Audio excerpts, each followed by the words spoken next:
केदार का अर्थ है दलदल वाली जमीन। ये घाटी एक अस्थायी जमीन पर मौजूद है। ऐसा लगता है कि केदारनाथ मंदिर इस अस्थिर घाटी में सबसे स्थिर जगह पर बना हुआ है। डॉक्टर राकेश भट्ट प्राचीन भारतीय इतिहास और पुरातत्व के प्रोफेसर हैं। इन्हें हायर और ट्रांस हिमालयाज विषयों में महारत है और इन्होंने इस मंदिर के मूल का गहराई से अध्ययन किया है। केदारनाथ की लोकेशन काफी यूनिक है। इसमें भूमि चयन बहुत इंपॉर्टेंट एस्पेक्ट होता है उसका, और निश्चित रूप से जिन्होंने इतने बड़े रिसोर्सेस को उस एज में, आज से लगभग 1000-1200 साल पहले, इतने बड़े ह्यूज रिसोर्सेस को मोबिलाइज किया होगा और उस स्थान का चयन किया होगा, तो नेचुरली उसके पीछे उस जमीन की, उस भूमि की गुणवत्ता का जरूर उन्होंने मूल्यांकन किया होगा, और उसके पश्चात ही यहाँ पे इस मंदिर का निर्माण किया होगा। ये मंदिर बीती सदियों के दौरान कई चुनौतियों का कामयाबी से सामना कर चुका है। इस जगह का चुनाव बड़ी समझदारी से किया गया, क्योंकि आप मंदिर को किसी कोने में नहीं बना सकते, क्योंकि उसकी सुंदरता भी नजर आनी चाहिए। आप केदारनाथ मंदिर को देखें, उसके पीछे कई ग्लेशियर्स मौजूद हैं और वो यू आकार वाली एक घाटी के बीच में है और ये बहुत सुंदर लगता है। इसे बनाने वाले लोगों ने मंदिर को पहाड़ों से दूर बनाकर बहुत समझदारी का परिचय दिया, ताकि अगर कोई हिमस्खलन होता भी है तो मंदिर को नुकसान न पहुंचे। ये जगह क्योंकि एक मीडियल मोरेन के ऊपर मौजूद है और यू आकार की वैली में थोड़ी ऊंचाई पर स्थित है, इसलिए ये बच गया। ये मंदिर कमाल की इंजीनियरिंग की एक मिसाल है।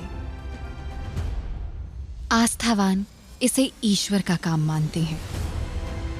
2013 की बाढ़ के दौरान मंदिर की ऊंचाई की वजह से मंदिर जितनी ही चौड़ी एक चट्टान मंदिर से ऊपर की तरफ मोरेन के छोर पर आकर फंस गई। जिस मलबे की वजह से इस मंदिर को भारी नुकसान पहुंच सकता था, उसी ने बाद में आने वाले मलबे को रोककर मंदिर को नष्ट होने से बचा लिया।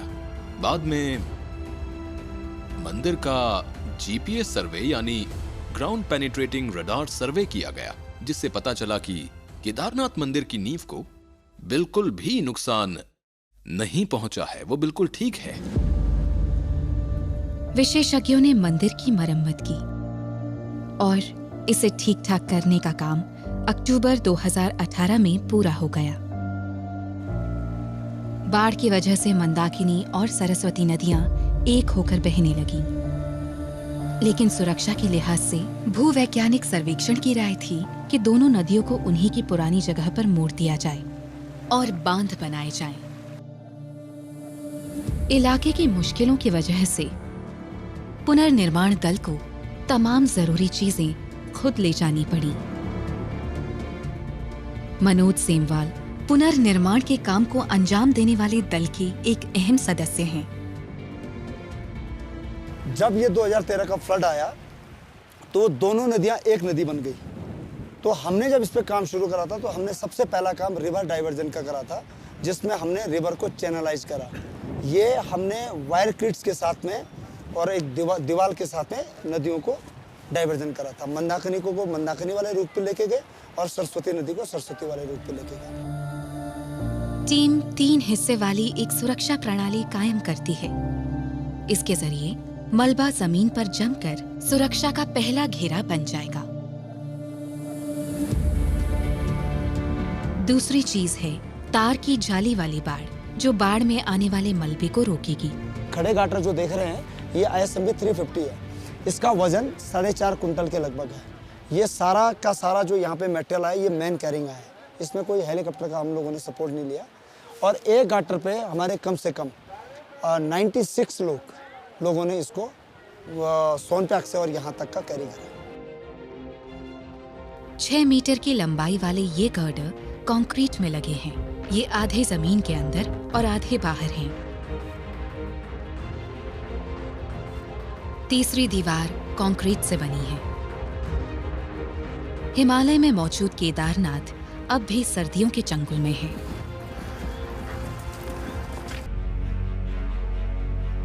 भारत के उत्तराखंड राज्य में स्थित केदारनाथ कस्बा अब भी सर्दियों की जकड़ में है,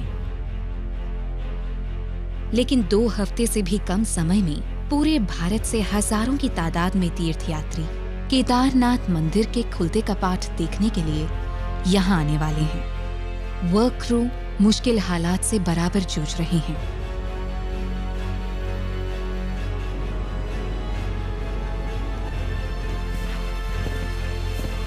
इस तीर्थ यात्रा को सुचारू रूप से चलाने के लिए जरूरी चीजें ये लोग अपने हाथों से उठाकर यहाँ ला रहे हैं। मंदिर अब भी बर्फ से ढका है, तो फिलहाल यहाँ जो मुश्किलें हैं उन्हें हल करेंगे मंगेश खिल्डियाल। डॉक्टर साहब, ये आपके लिए बन गया है अब, है ना? आप केवल इसमें कनेक्शन के लिए अप्लाई करना है और आपको यहीं रहना है अब, ठीक है? यहीं पर आप अपना बोर्ड भी लगवाएंगे, मेडिकल रिलीफ पोस्ट वाला। उसी को एक वार्म रूम भी बना देंगे। और कितने रूम है इसमें? 3 है। 3 रूम है। एक वार्म रूम रहेगा, आप भी यहीं पे रुक जाएंगे। आने वाले 15 दिन हमारे लिए बहुत चुनौतीपूर्ण है। इन 15 दिनों में अगर मौसम ठीक रहता है तो हम लोग इस काम को अंजाम दे पाएंगे। तो कुल मिलाकर अगर हम देखें तो सभी डिपार्टमेंट्स के जो मजदूर हैं, जो उनके अधिकारी हैं, उनके जूनियर इंजीनियर्स हैं, इन सबको मिलाकर मुझे लगता है कि 300 से 350 के बीच अभी यहाँ पर जो हैं टोटल मैन पावर होगा, जो सब मिलकर अपनी अपनी जिम्मेदारियों को पूरा करेंगे।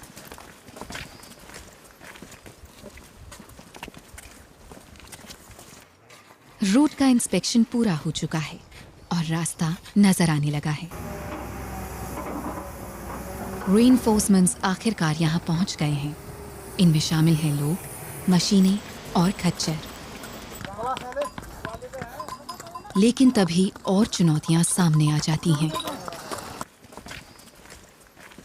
हम ये मान के चलें कि अगर हम अभी कम से कम मंदिर के चबूतरे को भी साफ कर दें तो उसके बाद हमारे लिए ये आसानी हो जाएगी कि अगर यात्री ज्यादा संख्या में भी आते हैं, क्योंकि पहले दिन आपके पास कम से कम 10,000 से 15,000 लोग आएंगे। अब वो खड़े भी कहाँ पे होंगे? अगर स्थिति ऐसी बनी रही तो दिक्कत हो जाएगी। अब 24 घंटे काम करना होगा। यात्रियों की बड़ी संख्या को देखते हुए तैयारियां भी उतनी ही ज्यादा करनी होंगी। करीब करीब हर साल ही बर्फ की वजह से सब कुछ गुम हो जाता है और हर यात्रा के लिए शुरुआत नए सिरे से करनी पड़ती है।